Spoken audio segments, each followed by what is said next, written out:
인사하겠습니다. 사랑합니다. 축복합니다. 우리 정순자 집사님이 코로나가 걸리셔서 못 나오셨어요. 아직까지 코로나가 완전히 종식이 안 돼서 그런 게 있습니다. 이제 되신 분들은 조심하셔야 돼요. 사람들이 많이 모이고 싶으실 때 가능하면 마스크를 착용하시는 게 좋습니다. 수진이가 계속 예전처럼 믿음이 있다. 믿음으로 건강한 회복되기를 해주시기 바랍니다. 또 여름에 이제 성경학교 왁싱 청년 수련회 이런 행사를 했는데 하나님의 은혜 가운데서 잘 진행될 수 있도록 역시 기도해 주시기 바랍니다. 요즘 우리나라 군대 지휘관들이 엄청 머리가 아프대요. 옛날에는 없던 일들이 많이 있는데 그 중에 제일 머리 아픈 게 군인들 엄마들이 지휘관들이 전화해서 따진다는 거예요. 왜 우리 아이를 그렇게 힘들게 훈련을 시킵니까? 왜 그렇게 밥도 맛있는 걸 줍니까? 왜 밤에 고초시켜가지고 잠도 못 자게 합니까? 그래서 너무 골치가 아프대요. 이제 부인들에게 휴대폰을 지급을 했는데 아이들이 그걸 가지고 엄마들에게 전화를 해서 당신에게 조금이라도 힘든 게 있으면 엄마들에게 보고를 하고 엄마들이 전화해서 따진다는 거예요. 이런 엄마들을 헬리콥터맘이라고 얘기를 해요.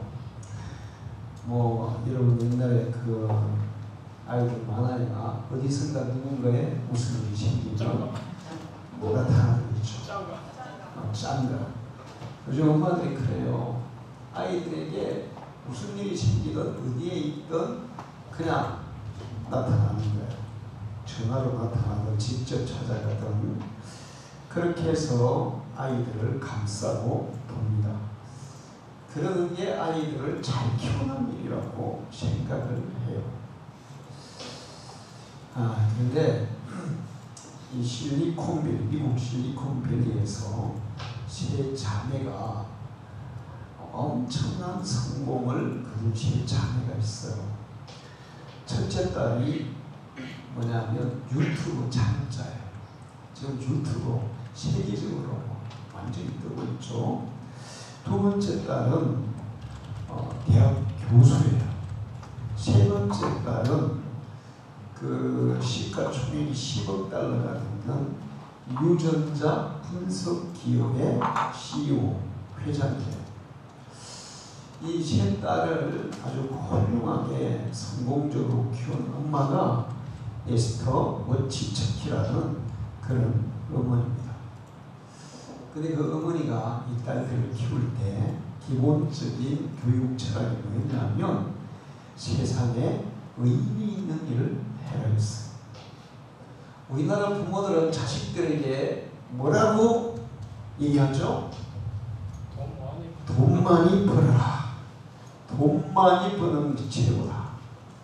근데 이 엄마는 돈 많이 벌어라 아니고 의미 있는, 세상에 의미 있는 일을 해라. 이렇게 그 교육 바탕이 그런 거였어요. 그리고 5가지 교육 철학이 있었는데 트리크라는 트리크가 뭐냐 하면 첫째는 믿음이라는 트러스트. 이 트리크가 이제 5가지 단어에 첫째 단어를 따서는 안 되는데 첫째는 트러스트, 믿음을 가져야 된다. 너희가 믿음을 가져야 되고 다른 사람들이 너희들을 믿도록 신뢰를 주는 사람이 되어라. 저도 이제 교회에서 목회를 하다 보면 이상하게 목사님이나 선생님들, 교회 선생님들하고 한 약속은 개떡처럼 어기는 사람들이 있어요. 아무렇지도 않게 전혀 죄책감도 없이 당연하듯이 근데 제가 가끔 가다가 군인들이나 아니면은 그 공익근무하는 이런 애들 이렇게 일할 때 이렇게 얘기를 해요. 지금 월급도 안 받고 그 다음에 또 뭐 이렇게 열심히 해도 되고 안 해도 되는 그런 상황에서도 네가 정말 열심히 살아간다면 앞으로 무슨 일을 해도 너는 성공할 것이다. 군대 생활 억지로 하는 것 같지만 거기에서 정말 열심히 군대 생활을 하면 사회에 나와서도 그런 사람은 성공적인 인생을 살아가게 되어 있어요. 근데 다른 사람에게 신뢰를 못 주는 사람은 교회에서도 마찬가지, 목사님이나 성도들에게 신뢰를 못 준다면 사회생활에서도 다른 사람에게도 신뢰를 못 주는 사람이 될 것이고, 신뢰할 수 없는 사람은 절대로 중요한 직책을 맡기지를 않습니다. 믿을 만한 사람에게 맡기는 거예요. 우리나라 대통령이나 대통령들이 바뀌면서 인사를 하는 거 보면 정말 지금 이 뭐 예를 들어서 그 내무부 장관으로 임명한 사람보다 더 똑똑하고 유능하고 일을 잘할 사람이 있는데 그런 사람을 임명 안 하고 그 자기가 원하는 사람을 임명하더라고요. 거기에 대해서 야, 왜 저렇게 할까? 그 유능한 사람을 임명해야 될 텐데 근데 그 유능한 사람을 임명하는 게 아니에요. 대통령이 신뢰할 수 있는 사람, 믿을 수 있는 사람을 임명하더라고요. 신뢰라는 것이 신뢰를 주는 사람이 된다는 것이 그렇게 중요해요. 우리나라 부모들이 자기 자녀들을 키울 때 니는 다른 사람에게 신뢰를 주는 사람으로 자라라 이렇게 키워야 되는데 돈 많이 버는 사람으로 자라라 이렇게 키우니까 의사가 되고 사기치고 뭐 정치를 해도 뇌물받고 온갖 부정과 비리를 저지르는 그런 못된 인간이 되고 마는 것입니다. 이 엄마는 자녀들을 키울 때 이는 하나님을 신뢰하고 다른 사람들을 신뢰하고 너 자신이 다른 사람이 너를 신뢰할 수 있는 사람으로 살아야 된다 이렇게 키웠어요. 두 번째는 뭐냐면 리스펙트예요. 존중, 존경. 이는 다른 사람들을 존중하고 하나님을 경외하고 부모를 존경하고 존중하고 윗사람들을 존중하는 사람이 되어라. 요즘 우리나라 아이들은 안하무인이죠. 안하무인. 학교에서 선생님에게도 덤빈대요. 나는 항상 나이가 들면서 초등학교 때는 그 우리 고향에 그 좀 공부 잘하는 애들 전부 다 뭐 시키려고 그랬어요? 선생님 시키려고 그랬어요. 공무원이나 선생님. 그래서 나도 이제 한때는 선생님이 되어볼까? 나는 베스탈로치 같은 선생님이 되어볼까? 이런 생각을 했는데 내가 나이가 들면 나 선생님 하나님 너무 잘했다. 이런 생각이 들어요. 왜 그런가 하면 아마 요즘 같은 그런 학생들 그 제가 대했다면 단축해 놨을 거예요. 옷벗을 생각하고 사표쓸 생각하고 저는 그런 예절과 버릇이 없는 아이들을 절대로 그냥 내버려둘 수가 없어요. 근데 요즘은 선생님들이 뭐라 하지도 못하죠. 회초리 들었다가 뭐 잘리지요. 그래서 그냥 내버리는 거예요. 선생님이 막 발길질하고 공부 시간에 그냥 들어누워서 막 선생님 치마 밑을 촬영을 하고 화팔과 족벌해야지 그거를 그 나도 되겠어요. 존중심이 없어. 부모들이 윗사람을 존중하는 법을 안 가르쳐요. 이게 결국에는 나중에 그 화살이 누구에게 돌아갈까요? 자기 부모에게 가는 거예요. 그래서 나중에 부모가 조금만 몸에 이상이 생기면 얼른 요양원으로 그냥 갖다 던져버리죠. 근데 이 엄마는 아이들에게 너는 다른 사람을 존중하고 하나님을 경외하고 또 윗사람들을 존중하는 그런 사람으로 살아야 된다. 이걸 가르쳤어요. 세 번째는 인디펜던스인데 독립이에요. 독립. 어릴 때부터 아이들을 독립심을 가진 아이들로 키우는 거예요. 헬리콥터 맘이 뭐예요? 아이들이 뭘 빼앗는 거예요? 독립심을 빼앗는 거예요.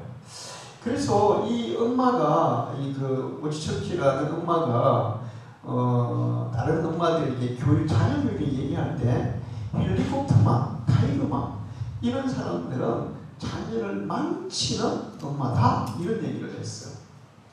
자녀들에게 독립심을 주지 않는 엄마는 자녀를 잘 키우는 엄마가 아니라 결과적으로 자녀를 망치는 엄마다. 그래서 이 엄마는 아이들이 어릴 때 과일 장사를 하게 했어요. 과일 장사. 뭐냐면 레몬 파는 아가씨, 그런 별명을 들을 정도로 레몬도 팔게 하고, 그 다음에 이제 마트라 이런 데 가가지고 물건을 살 때 그냥 막 사게 하지 않고 돈을 주면서 정말 네가 무엇을 살까 고민을 하고 생각을 하고, 그래서 정말 꼭 필요한 것에 돈을 쓰는 그런 버릇을 길러줬다는 거예요. 그 다음에 네 번째는 뭐냐면 콜라보레이션이에요. 콜라보레이션. 이게 뭐냐면 협력이에요. 다른 사람과 협력하는 법을 가르쳐 줬다는 거죠. 이 부모들이 아이들을 너무 오냐오냐 하면 독불장군이 됩니다. 자기밖에 몰라요. 다른 사람과 협력을 못해요. 그러면 이제 이런 사람들이 사회에 나오면 사회에 적응할 수가 없어요. 인간은 절대로 호랑이나 표범이나 이런 동물처럼 혼자서 살 수 있는 그런 존재가 아니에요. 그래서 아리스토텔레스가 사람은 사회적 동물이다 그런 얘기를 했죠. 사람은 서로 협력하면서 살아야 살 수 있는 존재라는 거예요. 그래서 협력하는 법을 어릴 때부터 가르쳤다는 겁니다. 그 다음에 마지막으로 뭐를 얘기하면 5가지 중 마지막에 카인드에 있는데 친절해요. 친절. 모든 사람에게 친절하라. 여러분 여러분도 다른 사람에 대해서 호감을 가질 때 친절한 사람에게 호감을 가집니까? 틱틱 하는 그런 불친절한 사람에게 호감을 가집니까? 친절한 사람이죠. 친절한 사람이 어디에서든지 사랑받고, 친절한 사람이 예쁨받고, 친절한 사람이 쓰임받는 거예요. 그래서 이런 것들을 가르쳤어요. 우리나라 부모들처럼 야 학교 성적 올리라니까, 점수 떨어지면 안 된다니까, 니 그냥 점수 올려서 좋은 대학 가야 된다니까. 요즘 우리나라는 초등학교 때부터 의대 과외반이 있다더라고요. 공부시켜서 의사 만들어요. 그렇게 하시는 분들은 자녀들이 시험 봐가지고 점수가 1점만 떨어져도 막 난리법석을 치죠. 그렇게 해서 의사가 되면 뭐합니까? 의사들이 돈을 많이 벌어요. 우리나라에서 의사들이 돈을 많이 벌어요. 그것도 좀 문제가 있다고 생각하는데 돈을 너무 많이 벌죠. 그런데 돈을 많이 번다고 그 인생이 행복한 것도 사회에 유익한 것도 아니에요. 제가 한번 김경수, 그 다음에 화이트치크 원장, 또 고등학교 동기들하고 후배들하고 이렇게 같이 모여가지고 시청에 근무하는 그 후배 모여가지고 얘기를 하면서 그런 얘기 있어요.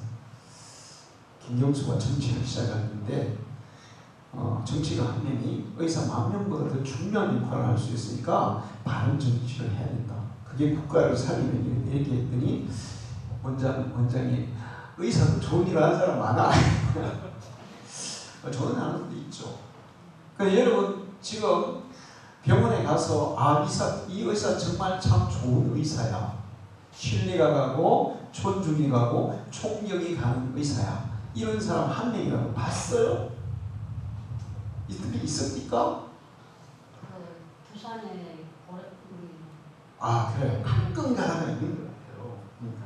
우리 문지훈 원장도 조금 그런 사람에 속하죠. 그 사람이 뭐 그냥 치료를 잘하는 그런 건 아니야. 근데 이제 환자들이 진심으로 대해요. 근데 의사들이 보면 제가 우리 집사람이 사람병원에 건강검진을 예약을 했어요. 9시에 네 내시경을 하기로 했거든. 그래서 9시 갔어요. 의사가 10시에도 안 오는 거예요. 10시 반이라도 안 오는 거예요. 제가 가서 이제 왜 뭐 하시노? 그럼 예약 말만 했냐고 그랬어요. 그럼 이제 의사가 왔어요. 그래서 내시경을 하는데 의사가 칼퇴를 하는 거예요. 지금 환자가 잘못했어요? 의사가 잘못했어요? 그럼 의사가 어떻게 해야 돼요? 죄송합니다. 제가 너무 바빠가지고 정말 미안하게 됐습니다. 제가 지금 잘 봐드리겠습니다. 이래야 될까요? 그래야 환자가 안심이 되잖아요. 근데 의사는 막 틸틸 하면서 투덜투덜 하면서 그러니까 이게 불안해지는 거예요. 환자도. 그래서 그때 우리가 그냥 왔는지 받았는지 모르겠는데 그 다음에 제가 그 화해지원 상병 원장하고 좀 잘 알잖아요. 원장하고 한번 얘기했어요. 이 내과 의사가 이런 식으로 하다가 원장이 나한테 뭐라 그랬어요. 목사님 패주지 그랬어요. 아, 패줄 걸 그냥. 보세요. 지금 이 엄마처럼 믿음, 존중, 독립심, 협력, 친절 이런 것들이 갖춰지지 않으면 공부를 많이 해가지고 잘해가지고 이 전문적인 그런 직종에 가더라도 그 사람은 정말 훌륭한 인간, 사회에 유익하고 필요한 인간은 될 수 없다는 거예요. 이 엄마가 아이들을 그런 이 정신으로 가르쳐서 정말 지금 아주 세계적으로 훌륭한 세 딸이 다 그런 훌륭한 인물이 되었다는 것입니다. 지금 우리 대통령은 3대 개혁에 아주 그냥 신경을 많이 쓰고 있어요. 3대 개혁 중에 첫 번째가 노동개혁입니다. 노동자들이 너무 데모를 많이 해서 그걸 개혁한다는 거예요. 기업가들도 개혁해야 되고 노동자들도 개혁해야 되고 제가 볼 때는 양쪽이나 개혁해야 돼요. 그 다음에 두 번째가 연금개혁이에요.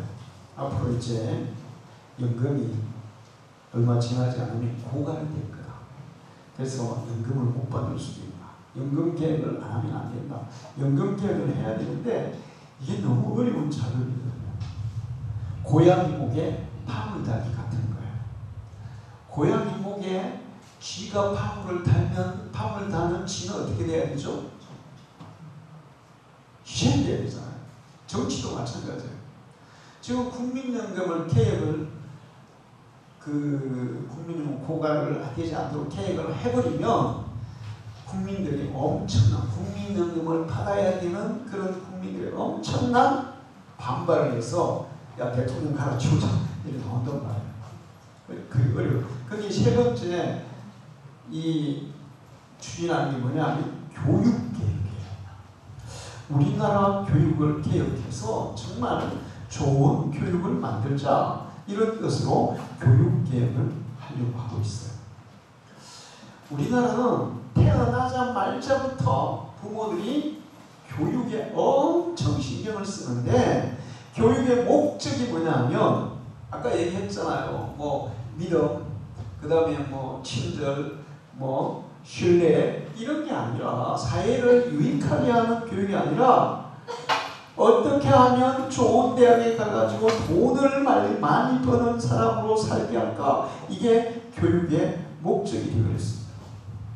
그래서 치열하게 경쟁을 하게 하고 그 다음에 또 어릴 때부터 사교육을 받지 않으면 안 되게 돼요. 그런 상황에 처했어요.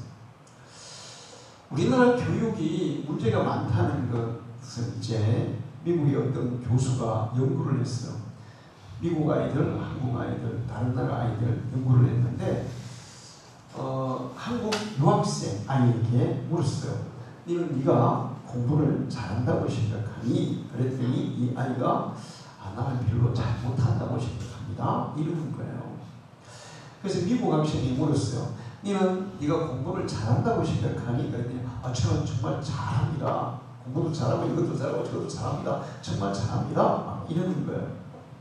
그래서 이제 교수가 성적표를 둘의 성적표를 딱 꺼냈더니 누가 더 잘했을까? 한국 학생이 성적이 월등히 좋은 거야. 그래서 교수가 야 이거 어떻게 된 거냐? 성적이 좋은데도 불구하고 한국 학생 공부 못한다고 생각하고 미국 학생 성적이 별로 안 좋아도 공부 잘한다고 생각하는데 우리나라는 스카이 정도를 갈 그 성적이 안 되면 공부를 잘해도 별로 못한다고 생각합니다. 의대 갈 성적이 안 되면 공부를 잘해도 못한다고 생각합니다. 그러다 보니까 이제 어떻게 해서든지 좋은 대학 보내려고 부모들이 돈을 엄청 많이 들이는데 서울에 이 사교육 엄청 심하잖아요. 근데 제가 얼마 전에 라디오를 들었는데 좀 잘하는 강사들 있죠. 잘하는 강사를 무슨 강사를 해요? 1타. 그렇죠. 1타 강사. 1타 강사도 레벨이 있대요. 근데 뭐 한 3급 되는 1타 강사 그 사람들에게 자녀들을 일주일에 2시간을 공부를 시키고 그 강사들이 줘야 되는 돈은 300만 원. 2시간 공부시키고 300만 원을 줘야 돼요.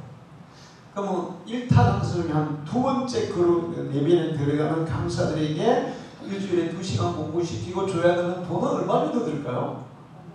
500이에요. 500. 1타 강사, 진짜 1타 강사에게 일주일에 2시간밖에 안 하는데 그런 사람에게 한 달 강사를 얼마를 줘야 될까? 1,000만 원이에요. 이게 뭐냐? 교육 왜곡이라는 겁니다. 교육 왜곡. 우리 동기 목사님 아들이 호주에서 살죠. 우리 성경이 보내는 김한빈 목사 자녀들이 호주에 학교에 다녀요. 근데 그 아이들이 학교 다니는 그 아이들이 공부하는 거 들으면 와 천국이 따로 없다. 학생들의 천국이다. 아이들 교육은 호주에 가서 해야 된다. 나는 이 생각이 너무너무 드는 거예요. 그냥 수업이 한 2시 전에 다 마쳐요. 2시 전에 다 마치고 그 다음에는 자기가 하고 싶은 거 하는 거야. 하고 싶은 거. 숙제는 별로 없대요.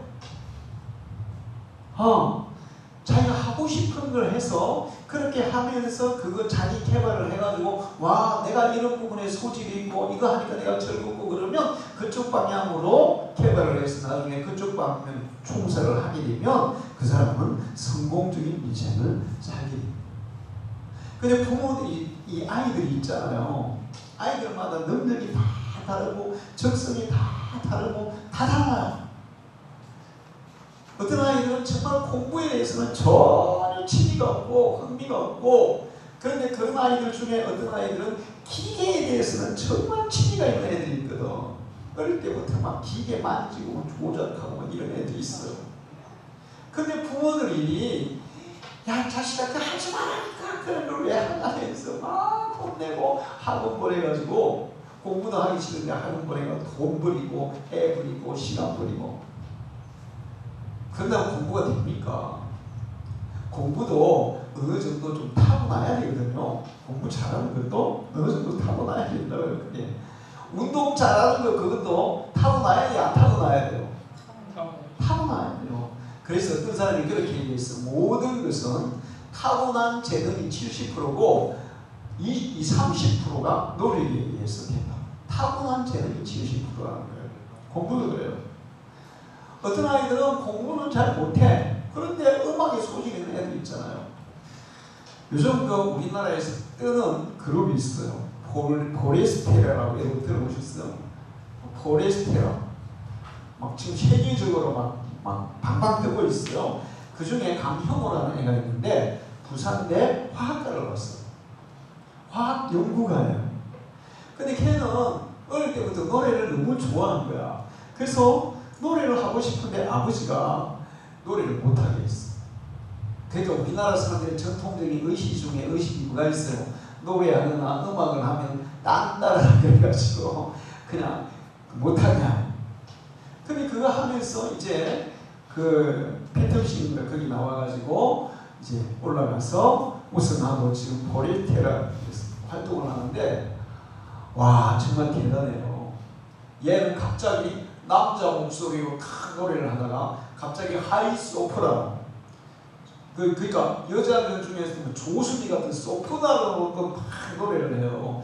그걸 갖다가 카운트 테너라고 그러는데, 갑자기 남자가 노래하는데 혼자 노래할 때도 그래. 갑자기 남자 노래하다가 갑자기 여자 목소리는 둘이서 하나? 근데 혼자서 다 하는 거야. 타고난 거예요. 그래서 백지영이 뭔 얘기를 하면, 나는 다른 사람보다 저 강영호의 목소리를 빼고 싶어, 이렇게 얘기했어. 그게 타고났어. 근데 이제 부모들은 무조건 뭐만 해야 된다는 거예요. 우리나라에서는 공부만 해야 된다는 거야. 뭐 강영호가 공부만 부산에 나왔으니까 저 공부를 했겠지. 그런데 그냥 화학 그걸로 했으면 어디 그 회사에 화학 연구실 정도 있겠죠. 그럼 세계적으로 지금 이제 BTS보다 더 들지도 몰라요. 우리나라의 그 문화를, 우리나라의 그 저력을 전 세계에만 알리는 그런 역할을 할 겁니다. 자, 우리나라가 이렇게 교육이 왜곡이 돼 있어서 대통령이 이 교육 개혁을 하려고 지금 엄청 신경을 쓰고 있어요. 그런데 대통령이 교육 개혁의 첫 번째 단추를 띈 게 뭘까요? 세영아, 그게 뭐냐? 지금 고3들 아주 좀 킬러 문제를 없애라는 거예요. 킬러 문제. 킬러 문항을 없애라는 건데, 이 수능에서 정말 어려운 문제가 몇 개 있대요. 그 어려운 문제를 내가지고 진짜 공부 잘하는 애하고 조금 그 변별력을 이렇게 기르기 위해서, 그래서 킬러 문항을 낸다는 거예요. 그래서 이제 킬러 문제 그런 거 없애고 학교에서 배운 거 가지고 시험을 보면 다 잘 볼 수 있는 그런 걸로 하라고 지시를 했습니다. 그래서 교육부 장관이 킬러 문제에 대해서 이번에 난리를 쳤죠. 그래서 이번 모의고사에도 킬러 문제를 내가지고 그거 가지고 또 말이 많고 그래요. 자, 킬러 문제를 못 내게 하면 교육개혁이 될까요? 이러면 되겠습니까? 그거 가지고 교육개혁이 되는 게 아니에요. 두 번째 이제 칼을 뽑은 게 뭐냐면 사교육을 단속하자는 거예요. 제재하자는 거예요. 그래서 제가 어제 인터넷 신문에 보니까 서울에 있는 대형 학원들 있잖아요. 지난 5년 동안 세금을 다시 세무조사를 해가지고 밝혀냈는데 512억을 더 냈어, 이번에. 그리고 이제 일타 강사 있잖아요. 현우원인가 누군가 있어. 걔는 한 달에 월급 200억이란데, 와. 근데 이 세금을 다 안 내는 그런 사람들이 있는 거야. 그래서 이제 그런 학원을 갖다가 단속해가지고 가능하면 학원을 못 다니게 하도록 하려고 하는데, 여러분 학원을 단속한다고 부모들이 학원을 안 보낼까요? 수요가 있는 곳에는 반드시 뭐가 있을까요? 판매자가 있게 돼 있는 거예요. 수요가 있는데 판매 안 했어요. 그러면 돈 버는데 누가 팔겠어요? 숨어서도 팔고, 그 다음에 뒷부분에서도 팔고, 어떻게 파는 거예요. 학원도 마찬가지죠. 그 단속한다고 교육개혁이 되는 게 아니에요. 교육개혁을 하려면 국민들의 의식이 개혁돼야 돼요. 사회적인 환경이 바뀌어야 돼요. 의사가 되어야 잘 살 수 있는 나라, 특수한 직업을 가져야 잘 살 수 있는 나라, 그런 나라가 아니라 자기가 정말 잘할 수 있는, 자기가 잘하는, 자기가 즐겁게 할 수 있는 그런 일을 해도 어느 정도는 보장을 받는 그런 사회를 만들어야 될 줄 믿습니다. 독일은 있잖아요. 수도 배관공이나 의사나 월급 차이가 많이 없대요. 그렇게 많이 없대요. 그러니까 일반적인 그런 직종에서 일을 해도 그냥 대우를 받으면서 사는 거예요. 그런 환경이 되면 꼭 의사가 될 필요 있겠어요, 없겠어요? 의사가 여러분 좋을까요? 우리 의성이가 어릴 때 저도 이제 의사 꿈이 있었어요. 의사 돈 벌라니까 의사가 선교사 보내는 생각을 했거든. 선교하는데 제일 좋은 게 의사더라고요. 그래서 의사 해가지고 선교사로 보내야 되는데 안 됐어요 이제. 근데 그 친구가 동기가 지금 의사거든요. 근데 그 친구하고 같이 이제 종종 만난단 말이에요. 근데 자기가 그 친구 하는 거 보니까 자기는 의사한테 너무 잘했다. 너무 잘했다.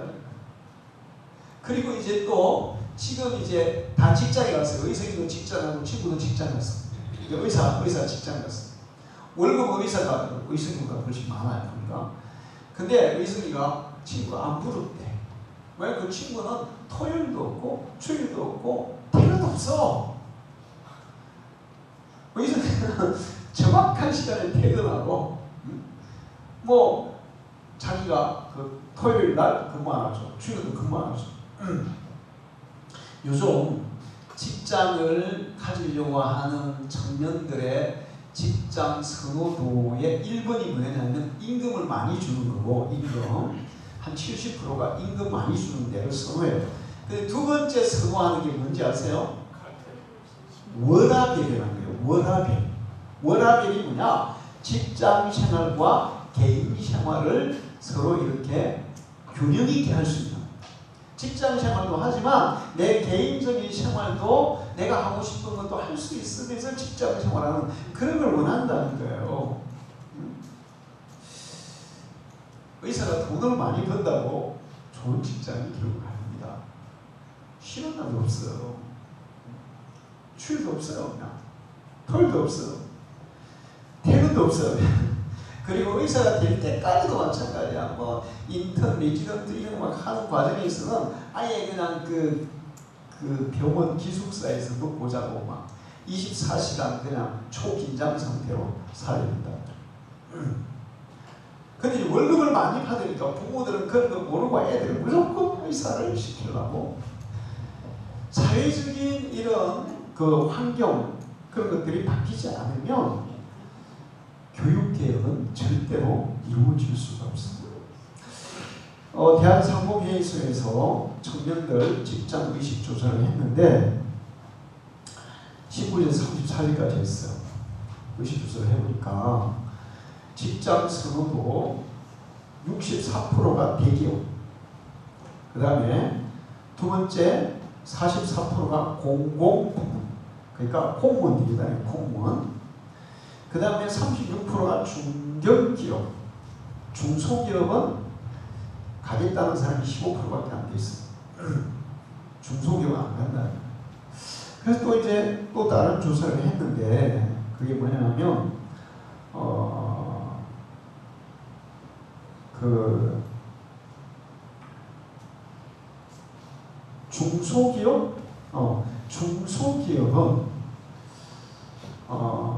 일자리가 17만 3,900명이 필요하대요. 그런데 우리나라 청년들이 17만 3,900명이 필요한데 우리나라에서 청년들이 그런 직장에 안 가고 노는 청년이 5만 2천명이라는 거예요. 안 간다는 거예요. 일자리가 있어.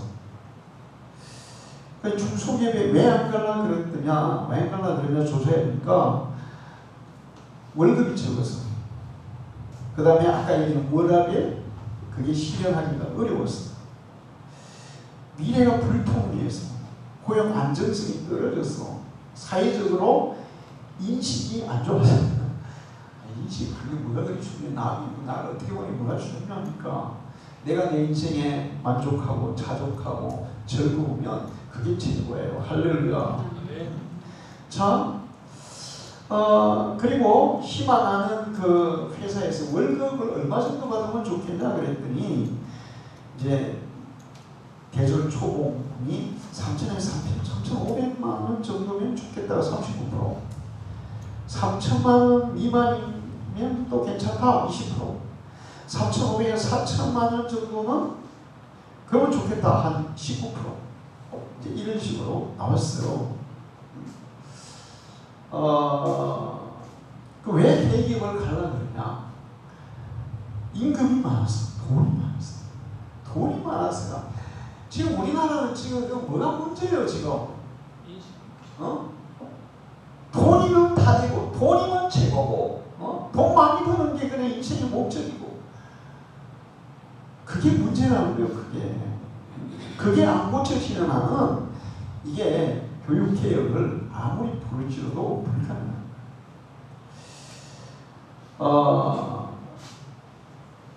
청년들이 알아야 될 게 있어요. 전문직 종사자들, 대기업 종사자들, 이런 사람들이 그냥 그 직종을 가졌다고 월급을 많이 받을까요? 월급을 많이 주면 일은 어떻게 해야 될까요? 더 많이 해야 돼요. 더 많이 안 하면 월급을 많이 받을 수 없어요. 사람들은 의사, 판사, 검사 이런 사람을 선호하죠. 근데 의사가 얘기했잖아요. 365일 그냥 자기 쉬고 싶을 때 쉴 수 있는 게 아닙니다. 그러면 검사들은 어떨까? 제가 총회에서 그 검사 역할을 해봤잖아요. 근데 와, 총회 재판하는데도 기본이 천장은 천장, A4 용지 천장, 조사하는데 들어가는 그 막 자료 내고 하는 천장, 한 사건은 있잖아요. A4 용지가 한 박스. 아니 목사가 한 박스를 다 봐야 하는 거예요. 그래서 내가 검사들 월급 더 줘야 된다. 나 이런 생각이 들더라고요. 요즘 검사들 말 많잖아요. 근데 진짜 이게 보통 골치 아픈 게 아니에요. 보통 한 번 사건 하나 터지면 기본적으로 자료를 1000장 이상 봐야 되고 어떤 만장 막 이렇게 봐야 된단 말이에요. 판사는 어떨까? 검사가 조사 1000장을 했어. 그러면 변호사도 몇 장 낼까요? 1000장 내거든? 그럼 몇 장 읽어야 돼요? 2000장. 그러면 어떤 사건은 판사가 한 사건을 해결하는데 10만 장을 읽어야 돼. 10만 장. 세상에. 그러면 밤잠 잘 못 자요. 10만 장을 어떻게 읽느라고 그거를. 근데 그걸 다 읽어야 되거든. 근데 그 월급 많다고 그런 걸 좋아하는데, 그래서 저는 교사님은 너무 감사하고, 왜 그런가 하면 나는 애들 팰까봐 감사하고, 목사님이 너무 감사하고, 목사는 애들 패면 안 되잖아요. 사람은 무조건 사람으로 감싸줘야 되니까 감사하고, 검사님이 너무 감사하고, 와 맨날 그냥 막 1000페이지 사건 뭐 수십 가지야, 수십 가지. 한 달에 뭐 한두 건 하는 게 아니야. 막 10가지, 20가지, 막 수십 가지 해야 되는데, 그거 맨날 그거 보고 막 그냥 나쁜 니 뭐 무슨 나쁜 짓 했니 그런 거 따지고, 그거 할 짓이 아니더라고요. 그게. 그래서도 마찬가지. 대기업에 가서 월급 많이 받으면, 월급 많이 받으면 좋을 조사하면 대기업의 이직률이 엄청나게 높아요. 삼성 이런 데 이직률이 엄청나게 높아요. 힘들다. 자, 우리는 학교에서 이제 교육계획을 얘기하는데, 사회적인 이런 의식이나 사회적인 환경이 정말 일반적인 그런 일을 해도 어느 정도는 대우를 받고 자기 삶에 대한 실현을 할 수 있는 그런 사회적인 분위기, 그리고 인식이 개선이 돼야만 교육계획이 일어난다는 거죠. 일어날 수 있다는 거죠. 근데 교육 내용도 바뀌어야 돼요. 우리는 학교에서 국어, 산수, 사회자력, 역사 뭐 이런 것들을 배워요. 근데 정말 인생에 제가 요즘 공부를 하면 정말 인생에 필요한 거 공부를 안 해요. 얼마 전에 어떤 목사님이 페이스북에 글을 썼어요. 하루는 사모님이 여보 나 지금 감기가 들어 너무 아파 그러대요. 그래서 목사님이 약사 먹어 그랬대요.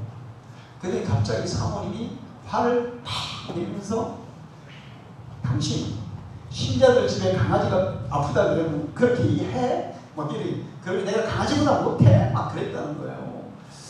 그러면서 얘기하는데 제가 그래서 생각을 해봤어요. 자, 목사님인데 왜 이런 일이 일어났을까? 가정생활, 부부생활, 부부간의 대화 방법, 여자들의 대화하는 방법, 남자들이 대화하는 방식, 이런 데 대한 공부가 전혀 안 되기 때문이다. 저 자신도 그런 느끼거든요. 그래서 대학에서, 신학대학에서 가정생활, 부부생활, 또 부부간의 대화, 이런 것들을 기본적으로 공부를 가르쳐요. 대학에서. 우리나라 이혼율이 몇 프로까지 갔습니까? 50%가 넘어요. 왜 이혼할까요? 이혼하는 첫 번째 이유가 성격 차이라고 얘기해요. 근데 성격 차이가 아니라 대화 방식이 달라서요. 서로의 대화하는 방, 남자들이 대화하는 방식과 여자들이 대화하는 방식이 다른데 거기에 대한 이해를 안 하다 보니까 여자들이 무슨 얘기를 하는데 남자들이 얘기를 하면 남자들이 대화 방식이 그런데 이거 나한테 관심이 없어 그래. 나를 미워해서 그래. 이런 식으로 오해를 하게 되는 거예요. 그래서 그런 가정생활에 대한 교육을 해야 되고, 그 다음에 성품에 대한 교육을 해야 되고, 인생에 대한 댐댐이나 가치관을 제대로 배워야 되고, 그런 교육은 안 해요, 학교에서. 그런 교육을 해야 병원에 갔을 때 환자가 의사하고 면담을 하면 마음이 편해지고, 약 먹기 전에 벌써 의사하고 대화하는 중에 한 반은 의사들이 정말 진심으로 환자를 대해서 진짜 관심 있게 이렇게 진찰을 하고 얘기를 해주면 약 먹기 전에 반은 낫는다니까. 근데 병원에 갔는데 수술하세요? 날짜 그냥 하고 싶으면 진짜 연락하세요. 그럼 해줄게요. 그게 뭐하는 짓이냐고. 사람이 기계야 기계. 그래서 옛날에 질병을 치료하기 전에 먼저 마음을 치료해야 된다. 그런데 그런 그 인성 교육에 대한 공부를 전혀 안 했기 때문에, 그러니까 환자를 그렇게 다하는 거예요. 학교에서 정말 인간을 인간답게 키우는 교육을 우선으로 해야 돼요. 저는 이제 교회에서 학교에서 못하면 가정에서 안 되니까 교회에서라도 해야 된다. 교회에서라도 성품 교육을 해야 되고, 교회에서라도 결혼에 대한 공부를 시켜야 되고, 미리 공부를 하고 결혼을 하면 훨씬 더 가정이 원만해요. 제가 아이들을 가르치면서 하나님 앞에 회개하고 또 후회하고 하는 게 있어요. 내가 가르치면서 배우는 거예요. 내가 이런 공부를 청년 때 했더라면, 결혼하기 전에 했더라면 훨씬 더 내가 남자로서, 남편으로서, 가장으로서 역할을 훨씬 더 잘했을 텐데, 보통 부에서 그게 아니에요. 우리 청년들 정말 제가 시간 진짜 힘들게 내가지고 공부 가르치는 게 토요일날 결혼 예비학교 공부에 빠지지 마세요. 어제도 너무너무 중요한 공부를 했어요. 이런 교육 내용의 개혁이 진정한 교육, 킬러 문항 빼고 학원 다수하고 그게 계획이 아니라 학교 교육의 내용 자체를 개혁해야 합니다. 정말 사람을 사람되게 만드는, 인간을 인간답게 만드는 그런 교육 내용으로 바꿔야 됩니다. 자, 이제 그러면 그 창고등학교 전영창 교장 선생님이 있는데, 그분은 기독교적 정신으로 아이들을 가르쳤어요. 그래서 그분은 아이들에게 뭘 얘기했냐면, 옛날에 우리 어릴 때 배워서 남주나 그러면 배워서 누구를 위해 배운다는 거예요? 나 자신을 위해 배워. 근데 그분은 이렇게 학생들이 배워서 남주라, 배워서 남주라. 너희들이 많이 배워서 다른 사람을 유익하게 하고 사회를 유익하게 하는 사람이 되어라. 기업체에 가면 그 기업을 유익하게 하는 사람이 되어라. 이렇게 가르쳤어요. 기독교적 정신으로. 그래서 그가 이 학생들에게 취업 10계명을 가르쳤는데, 뭘 얘기하면 월급이 적은 쪽을 택하라. 내가 원하는 곳이 아니라 나를 원하는 필요로 하는 것을 택하라. 성전교회, 성진의 교회가 많은 곳을 택하지 말고 교회가 없는 쪽을 택하라. 다 갖춰있는 회사를 택하지 말고 처음부터 시작해야 되는 황무지를 택하라. 많은 사람들이 서로 가려고 하는 것을 택하지 말라. 아무도 안 가려고 하는 것을 택하라. 이런 것들을 얘기하는데 그 요점이 뭐냐 하면 너희들은 정말 바른 사람이 되어서 정말 제대로 능력 있는 인재가 되어서 어디를 가서 무엇을 황무지에 가서라도 그것을 캐가내서 살기 좋은 땅으로 만들 수 있는 그런 사람이 되라고 얘기하는 거예요. 할렐루야. 이런 사람들이 그런 정신을 가지고 중소기업에 가서 열심히 그것을 실현하면 그 기업이 금방 다른 사람들이 성공하는 기업으로 저는 바뀔 줄로 믿습니다. 그리고 그런 사람이 나중에 뭐 사업처를 차리면 그런 회사를 만드는 거예요. 자, 오늘 성경은 이 시대에 믿음의 인재가 필요하다는 것을 말씀하고 있어요. 믿음의 인재. 인재가 필요한데 정말 믿음을 가진 인재. 하나님을 믿고 다른 사람들을 신뢰하고 다른 사람이 신뢰할 수 있는 그런 믿음의 인재를 길러라. 그러려면 하나님을 경외하는 사람으로 키워라. 아이들을 하나님을 경외하는 사람으로 키워라. 그래야 믿음의 인재가 될 수 있다는 거예요. 진실하게 키워라. 진실한 사람으로 키워라. 그리고 바른 말을 하는 사람으로 키워라. 오늘 성경 말씀이에요. 그래야 믿음의 인재가 될 수 있다. 악을 버리고 선을 행하는 사람, 그리고 사람들과 더불어 사는 법을 가르쳐라. 오늘 본문 말씀이 있는 거예요. 악을 버리고 선을 행하는 능력을 갖춘 사람으로 아이들을 키워라.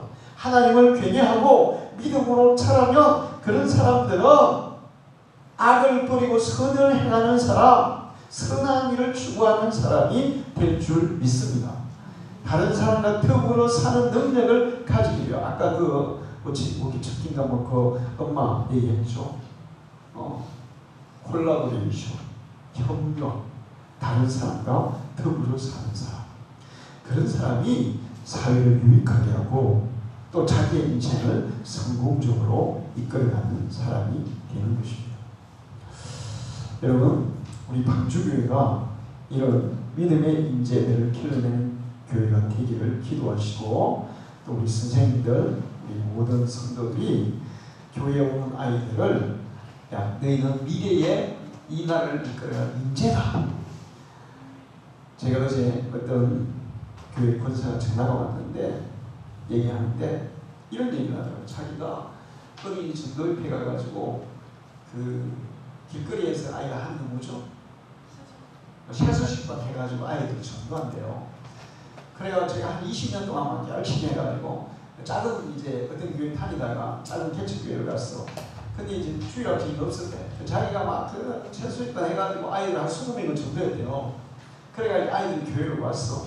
근데 세수식반에 온 아이들이 예수 믿는 자녀들이 안 믿는 가정 애들이에요. 안 믿는 가정 애들이에요. 근데 이제 교회를 오니까 얘들이 교회 와가지고 뭐 처음부터 예배도 잘 드리고 막 얌전하게 기도도 잘하고 막 예의 바르게 할까요? 완전히 중근 안 받으니까. 중근 안 받죠. 우리도 그렇잖아요. 그런데 권사님들이 애들한테 버럭버럭 소리를 지른다는 거예요. 아니 애들이 뭐 저렇게 예절이 없냐고. 교회 처음 나온 사람이 어떻게 예절이 있어요. 걔들이 내가 항상 한 2년은 우리 방주교회를 나와야 그래도 어느 정도 애들이 좀 이제 좋아진다. 할렐루야. 경험하잖아요. 경험. 그리고 또 이제 이 권사님은 아이들이 이제 자기가 전도해가지고 어떻게 이제 교회 왔잖아. 그러니까 막 애들 이제 어떻게 믿음으로 자라게 하려고 애를 쓰는데 주일날 점심시간 되잖아요. 그럼 이제 밥 먹으려고 그러면 애들이 이제 밥 먹으면 이게 우리처럼 자유배식 하나 봐요. 근데 애들 막 쫓쫓 다니고 그러나 봐. 그러면 또 권사님들이 소리 지르는데 애들이 시끄럽게 지금 막 먼지나게 뭐 하는 거냐고. 저 뒤로 가있으라고 막. 그래가지고는 애들은 저 뒤에 이렇게 한 군데 이렇게 뒤에 거기 가가지고 밀어붙인대. 거기 가서 먹게. 그래서 애들이 10명이 나가버렸대. 그래가지고 속상해가지고 진짜 막 속상하다고. 자기는 그 애들 전도하려고 얼마나 힘들게 했는데 돈을 얼마나 많이 쓰고 토요일마다 가서 그래가 전도했는데 전도했던 교회에서 애들 쫓아낸다고 막 찌질하더라고요. 우리 사회교육, 학교교육이 믿음의 인재를 못 키워.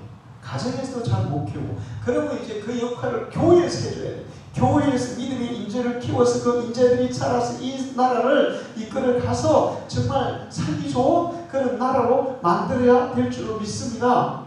그러려면 우리가 다 같이 관심을 가지고 선생님들도 아이들을 정말 진정으로 사랑하고 정말 열심히 하나님 말씀, 하나님 괜히하는 법, 참 믿음을 가지도록 가르치고 그 아이들을 위해서 기도하고, 우리 권사님들, 우리 다른 작은 성도들도 그 아이들을 정말 제가 앞으로 이 나라를 이끌어갈 대통령이 될 거야. 이 나라를 이끌어갈 훌륭한 인재가 될 거야. 이런 마음을 가지고 기도하고 또 사랑으로 대하고 또 보살피는 그런 교회가 되기를 간절히 바랍니다. 기도하겠습니다. 하나님 아버지 감사합니다. 오늘도 거룩한 성령의 주의 은혜 불러주시고 감사합니다. 오늘은 교회 교육주일입니다. 우리 나라의 주일학교가 무너지고 있습니다. 주일학교가 무너지면 교회도 무너지고 나라도 위태롭게 될 줄 믿습니다. 학교에서 참된 인재들을 길러내지 못하고, 가정에서도 이렇게 가정교육을 바르게 하지 못하고, 그래서 아이들이 방치되고 돈만 위한 돈벌리고 키우는 그런 왜곡된 교육 현장에서 저희들이 살아가고 있습니다. 교회에서만 아이들을 참 믿음의 인재, 사회를 유익하게 하는, 또 나라를 유익하게 하는, 다른 사람을 유익하게 하는 그런 사람들로 키울 수 있음을 믿습니다. 우리 방주교회가 정말 믿음의 인재들을 길러내는 교회가 되기를 원합니다. 우리가 아이들을 사랑하고 그 아이들을 품고 기도하며 그 아이들을 사랑으로 대하며 또 그 아이들을 하나님의 말씀으로 바르게 잘 가르치며 그 아이들에게 참된 믿음을 심어주는 우리 교회가 되게 해 주옵소서. 예수님의 이름으로 기도하옵나이다.